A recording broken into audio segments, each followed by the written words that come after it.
Hoje vamos dar continuidade ao que começamos no domingo passado pela manhã, quando começamos a falar sobre as bem-aventuranças. Nós já vimos a primeira, bem-aventurados os pobres em espírito, porque deles é o reino dos céus. Vimos a segunda bem-aventurança, bem-aventurados que choram, porque serão consolados.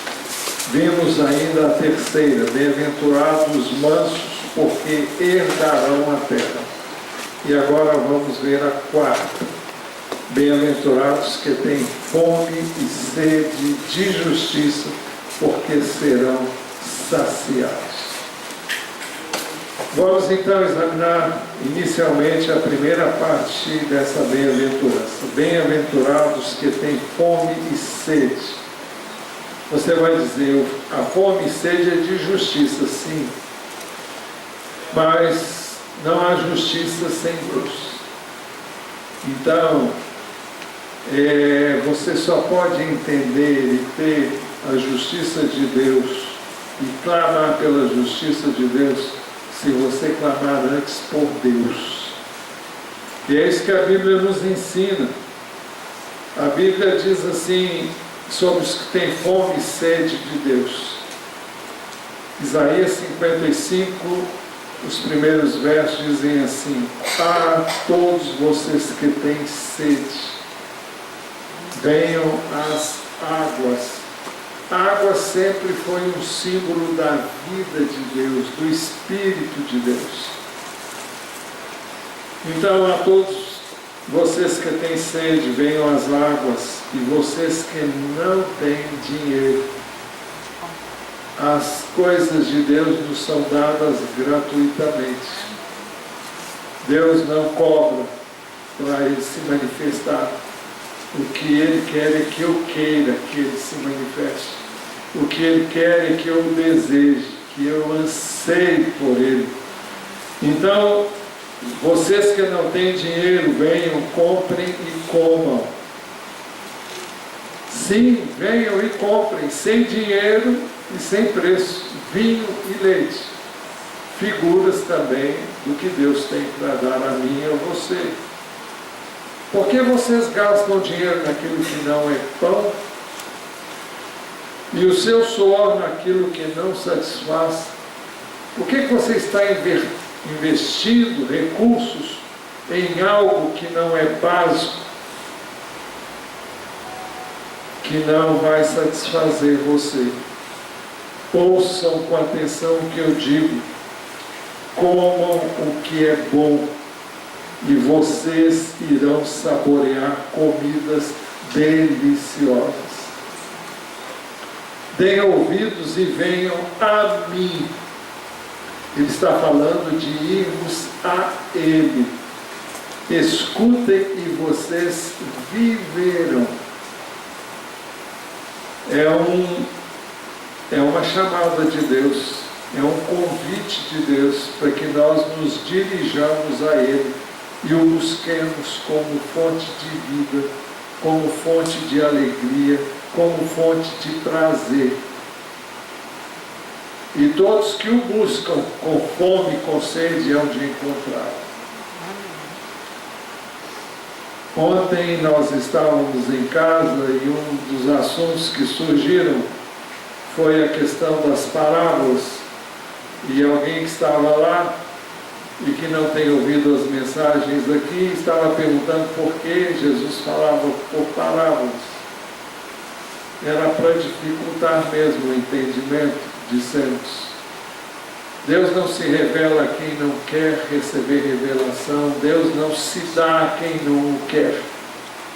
Deus tem valor próprio, tem senso do que Ele é, e Ele não se dá a quem não dá o valor a Ele. Se quando nos aproximamos dEle, nós nos aproximamos de qualquer maneira, e como se estivéssemos em qualquer lugar, mas não na presença dEle, nós não vamos usufruir nada dEle. Nós vamos entrar e sair da mesma forma, porque nós não o buscamos de coração. buscar-me-eis e me achareis quando me buscardes de todo o vosso coração. Jesus, o Evangelho de João, registra as seguintes palavras dele. Jesus lhes disse: em verdade lhes digo que não foi Moisés quem deu o pão do céu para vocês.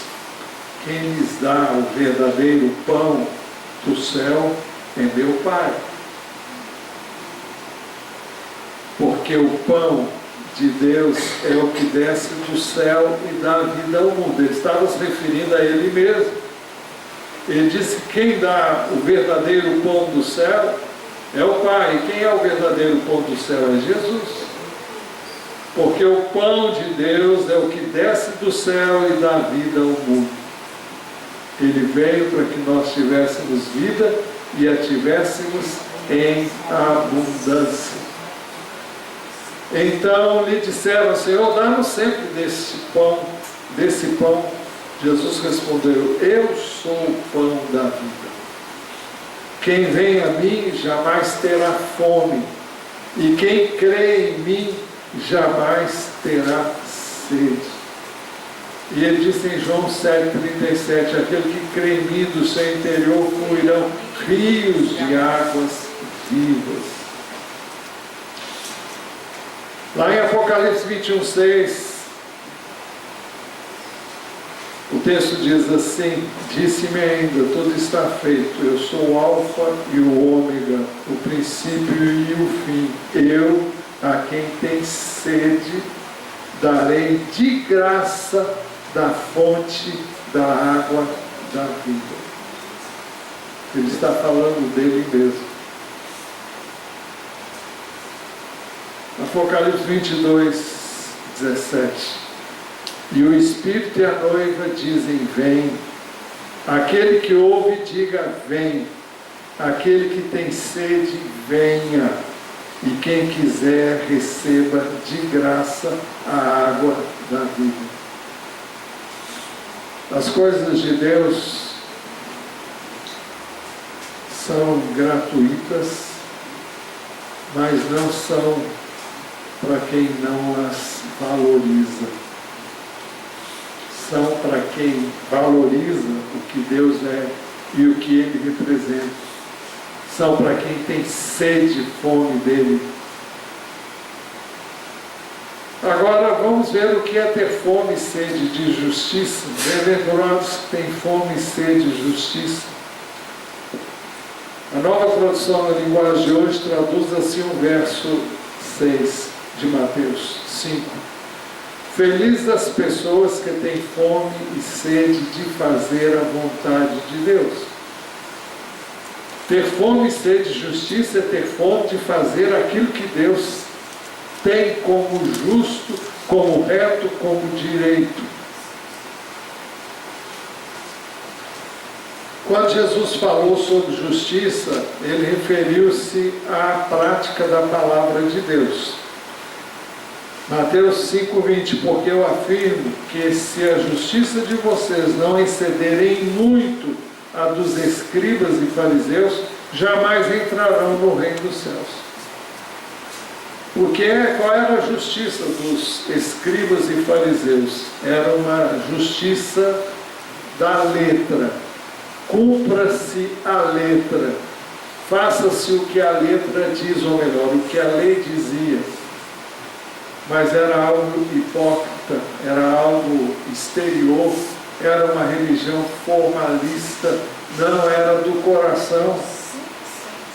E a justiça de Deus só é manifesta por meio dele, é a justiça que vem dele. Bem, você vai dizer, então, ninguém tem essa justiça. Eu diria, ninguém tem, só ele tem. Ou é ele em você, ou você jamais praticará a justiça. As coisas de Deus são dele em nós, são dele para nós. E ele não nos oferece, ele não pede que nós dediquemos a ele a nossa vida, a não ser para morrermos para nós, para que ele possa tomar-nos por inteiro. Jesus falou sobre obras de justiça, referindo-se à prática da justiça pessoal, e o contexto que eu vou citar é o contexto de dar algo a alguém. Ele diz: evitem praticar as suas obras de justiça. E ele estava se referindo às esmolas, aquilo que nós damos diante dos outros para serem vistos por eles. E outros falavam: não dê para as pessoas verem, outros verem que você está dando. Sendo assim, vocês não terão nenhuma recompensa junto do Pai de vocês que está nos céus. A única recompensa que alguém tem quando dá para os outros verem é o que os outros vejam. Que eles podem ver e dizer: puxa, fulano tem dinheiro, ou fulano é dadivoso, elogiam você, mas Deus não vai te dar nada. Porque a sua motivação foi de aparecer. O que você desejou foi ser estrela. E estrela só tem uma, que é Jesus. Só a estrela da manhã. Jesus referiu-se à justiça do reino como a que é atribuída, nos é atribuída pela fé em Jesus. Mateus 6, 33. Mas busquem em primeiro lugar o reino de Deus e a sua justiça, e todas estas coisas vos serão acrescentadas. Que justiça é essa? É a justiça que Deus nos dá através da morte de Jesus na cruz. Eu e você somos pecadores. O que merecemos como tais é a morte.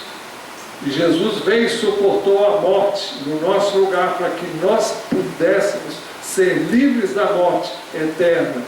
Aleluia. E então, essa é a justiça. Eu tenho que me aproximar de Deus não com base na minha justiça própria, mas na justiça que Ele me deu através de Jesus. Ele me vê através de seu Filho. Ele me vê como justo, porque o Filho dele foi justo e recebeu sobre ele as minhas injustiças, o meu pecado. Jesus referiu-se ao caminho da justiça como a prática da palavra de Deus. Mateus 21, 32. Porque João veio até vocês no caminho da justiça, e vocês não acreditaram nele. No entanto, os publicanos e as prostitutas acreditaram. Vocês, porém, mesmo vendo isso, não se arrependeram depois para acreditar nele. O que João veio pregando? João veio pregando o batismo de arrependimento.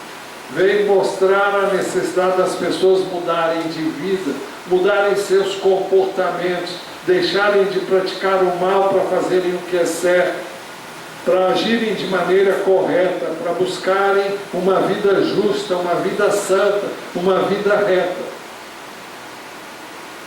E o que aconteceu? Os que eram líderes religiosos muitas vezes vinham e queriam ser batizados, e Jesus disse: João disse: produzir frutos dignos de arrependimento, e não comecem a dizer uns aos outros: temos por pai Abraão, porque eu afirmo a vocês que Deus pode fazer com que destas pedras surjam filhos a Abraão. Não comecem a dizer: temos por pai Abraão, nós temos uma religião, nós temos... Olha, isso aí não adianta nada.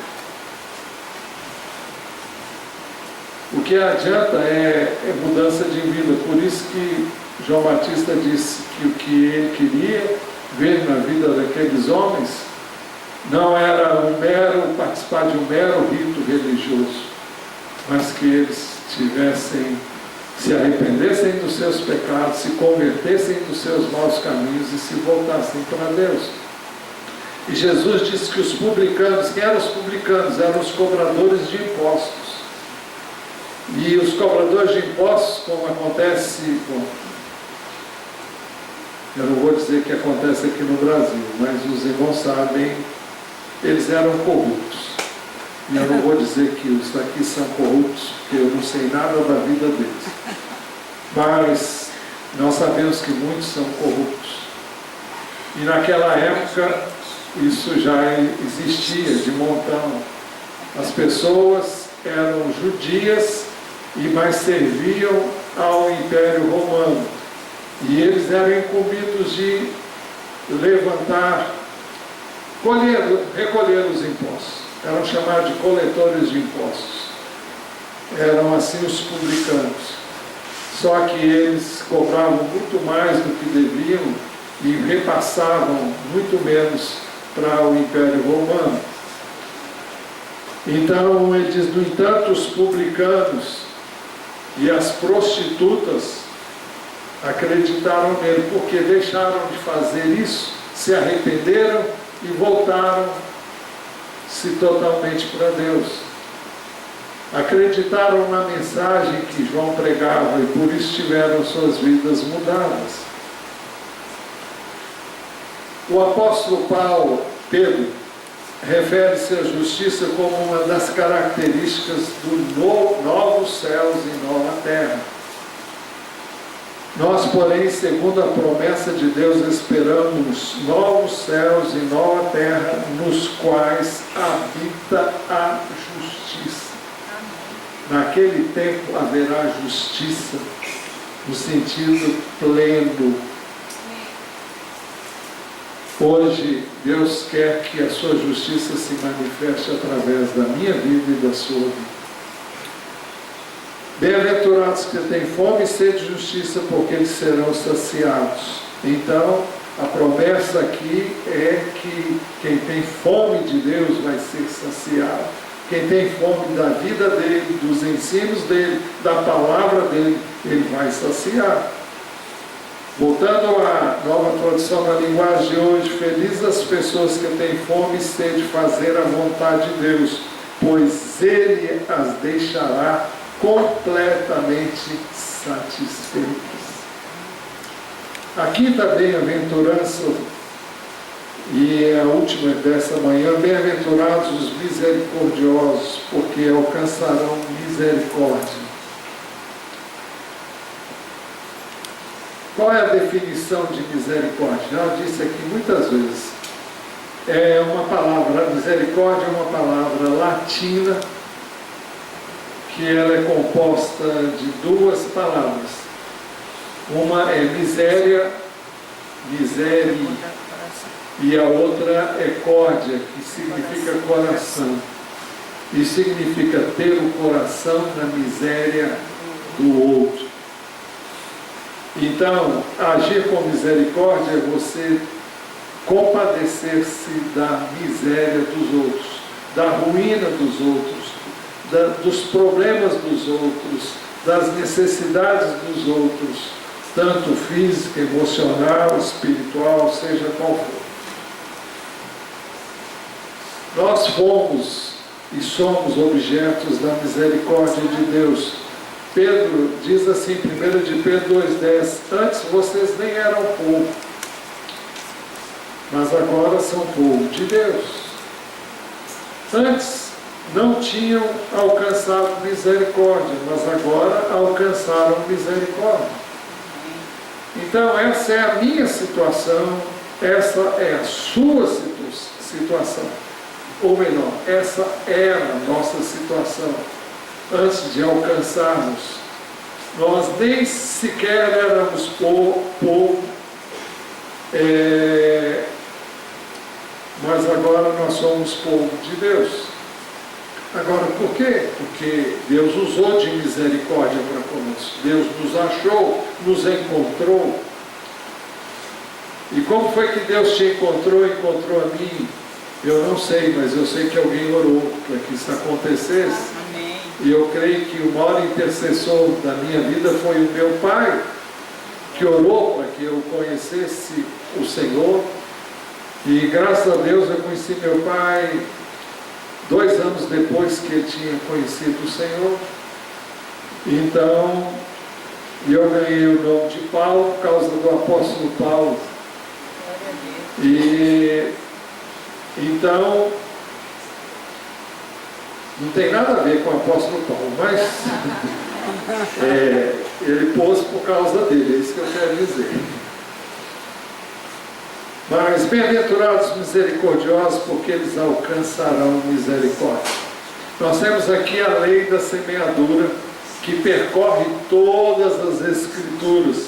Você colhe o que você planta. O texto de Tiago 2,13a. Vamos mais para frente. Tiago 2,13a diz: porque o juízo é sem misericórdia sobre quem não usou de misericórdia. Então, o julgamento de Deus vai ser baseado no fato de vai ser sem misericórdia para quem não usou de misericórdia. Se eu não fui misericordioso, não haverá misericórdia para mim. O mesmo texto diz na segunda parte: a misericórdia triunfa sobre o juízo. Tiago 2,13b. A misericórdia triunfa sobre o juízo. Se você age com misericórdia, vai prevalecer sobre o juízo. O juízo condena, mas a misericórdia leva você a experimentar a misericórdia. Em Gálatas 6, 7 e 10 diz assim: não se engane, de Deus não se zomba, pois aquilo que a pessoa semear, isso também colherá. Quem semeia para a sua própria carne, da carne colherá corrupção. Ou seja, que se você semeia para o seu próprio bem, isso não vai ter nenhum valor. Mas quem semeia para o Espírito, ou melhor, se você semeia para satisfazer a sua carne, você não vai colher nenhum fruto disso. Mas se você semeia para o que é do Espírito de Deus, você vai colher vida eterna. E não nos cansemos de fazer o bem, porque no tempo certo faremos a colheita, se não desanimarmos. Por isso, enquanto tivermos oportunidade, façamos o bem a todos, mas principalmente aos da família da fé. Amém. As coisas começam de casa. Amém. Começam na nossa casa, na família do Senhor, que é a igreja. Outro texto que fala sobre isso, e nós temos aqui uma palavra de Jesus, é Lucas 6, 36 a 38. Cadê ele? Ali.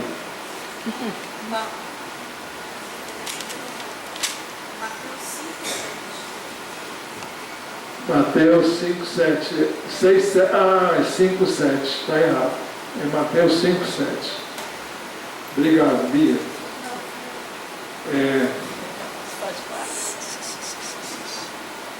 Então, Lucas 6, 36 a 38, Jesus diz assim: sejam misericordiosos, como também misericordioso é o Pai de vocês.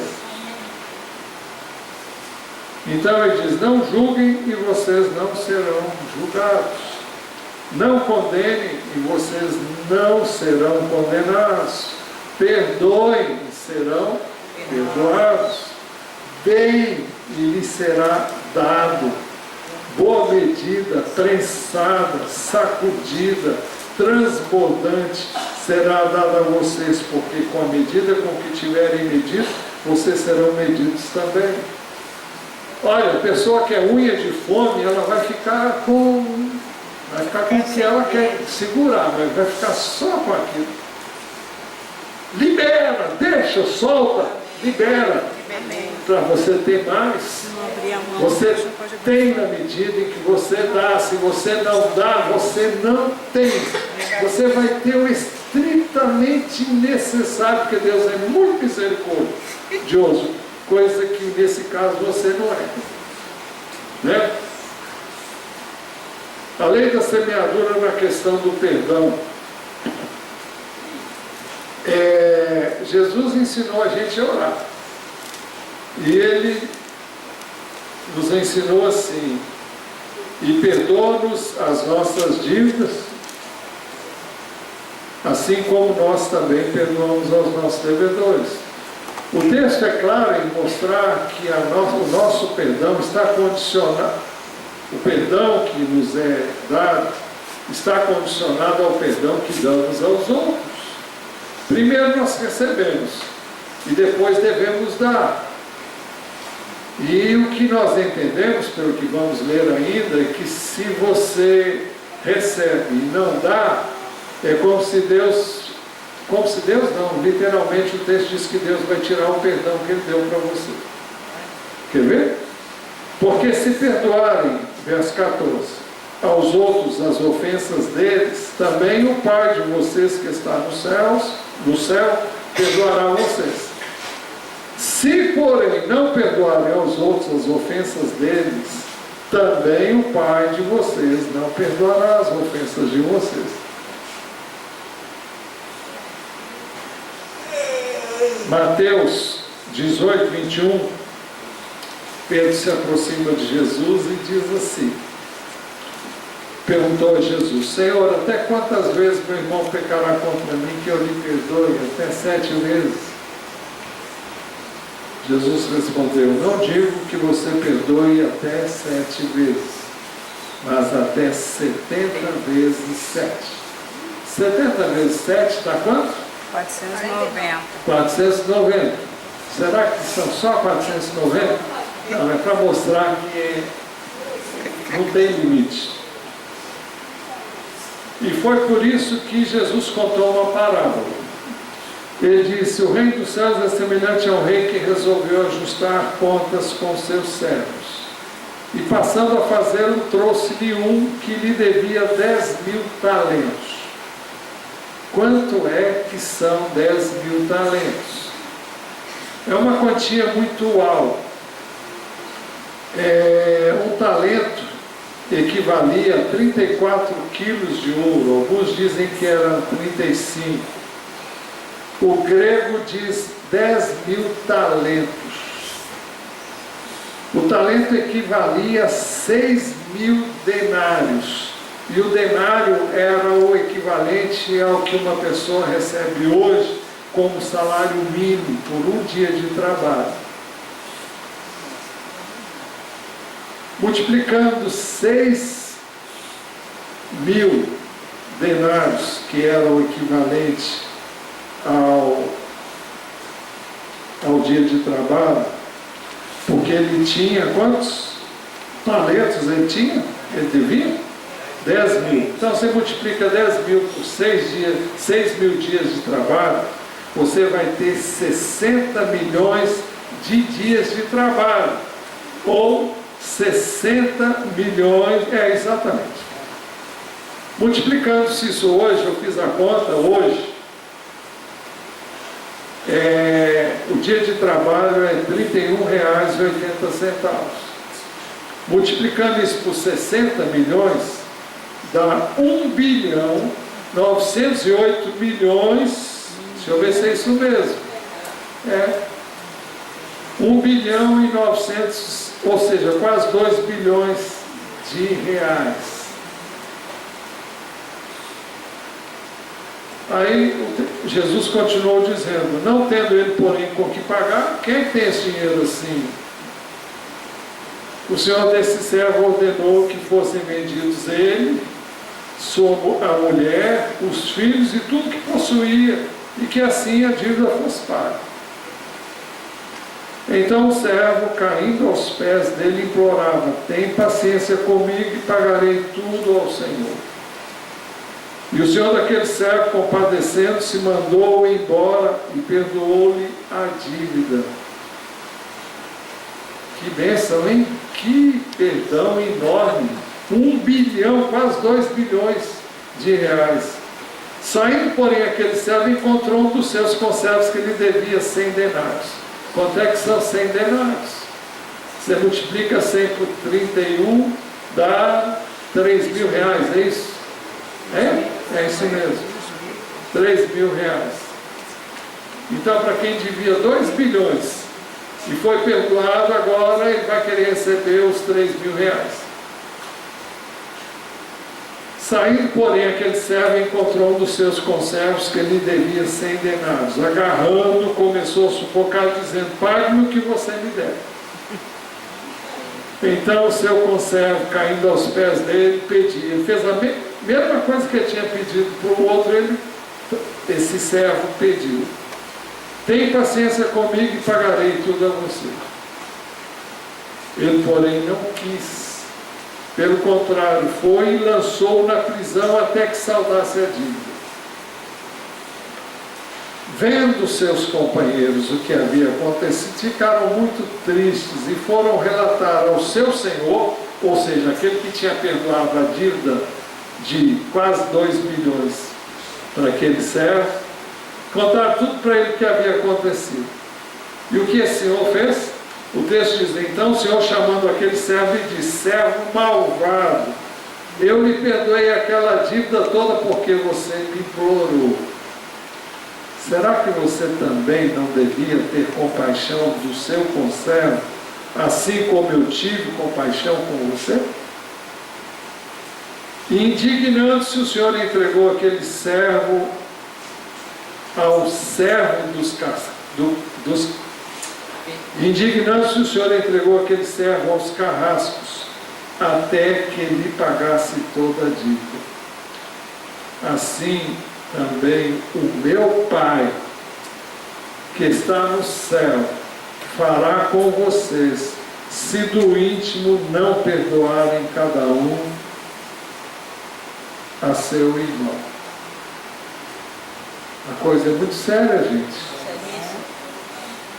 A questão do perdão é uma coisa seríssima. Se você não perdoar, você não tem perdão. Lá não sei se é Levítico 18, não tenho muita certeza não, 19. Fala que você e eu devemos perdoar no íntimo. No íntimo. É de coração. Não é da boca para fora. E para terminar, Efésios 4, 31 e 32 diz assim: que não haja no meio de vocês qualquer amargura, indignação, ira, gritaria e blasfêmia, como qualquer maldade. Pelo contrário, sejam bondosos e compassivos uns para com os outros, perdoando uns aos outros, como também Deus em Cristo perdoou vocês. Então, ou nós perdoamos, ou então nós estamos no sal. Todo mundo aqui sabe que está no sal? Quem sabe? Se você sabe, levante a mão. Eu acho que é só a Bia aqui que sabe. É coisa de mineiro, né? É coisa de mineiro. Mas imagine você todo machucado, todo ferido. Aí você coloca você dentro de uma banheira cheia de sal. Para quê? Para você ser curado. E cura mesmo, tá? Cura mesmo. É um santo remédio. Mas você vai sentir dores lacinantes. Era assim que minha mãe curava as feridas da gente quando era menina. Qualquer machucado que ela tinha, ela pegava um pano limpo, jogava sal ali e enrolava. Alguém já fez isso com você aqui? Já fez com você, né? É a moda mineira mesmo. Moda de mineiro. Mas funcionava, não infeccionava, não tomava remédio, não tomava antibiótico, não tomava nada. Você levou um tropicão no dedo, era com isso que era curado. Bem, eu não sei se sal é adequado para isso, porque aqui diz que você vai estar no inferno mesmo, se você não perdoar. Não tem sal que E lá não tem sal que dê jeito, não. Conclusão, hoje nós vimos mais duas bem-aventuranças. A quarta bem-aventurança, bem-aventurados que têm fome e sede de justiça, porque serão saciados. São os que têm fome e sede de Deus, são os que têm fome e sede de justiça.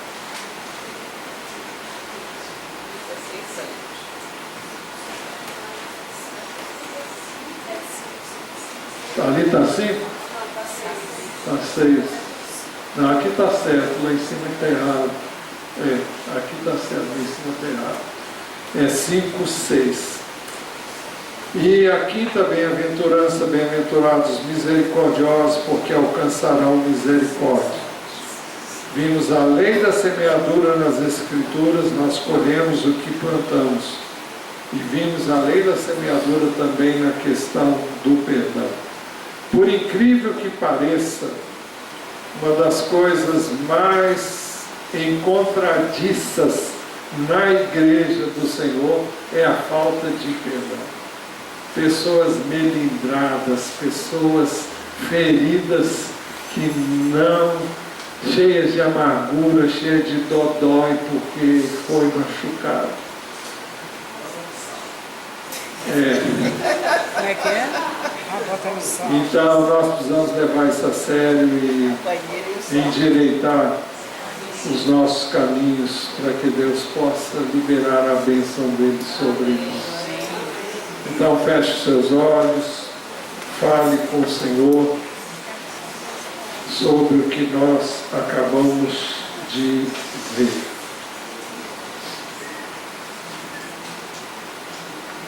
Senhor, nós louvamos o Teu nome. Nós te pedimos que o Senhor nos dê fome e sede de Ti, fome e sede de justiça, a Tua justiça, não a nossa justiça. E que sejamos saciados em Ti. Pedimos que o Senhor nos dê a abundância da Tua misericórdia, para que possamos dá-la a quem deve ser objeto de misericórdia. Amém. Te agradecemos porque somos fruto da Tua misericórdia. Obrigado por elas. E pedimos que elas abundem em nós, para que nós as repassemos aos outros. Ao sairmos daqui, leva-nos em paz, seguros, que a Tua mão continue estendida sobre nós, com misericórdia e graça.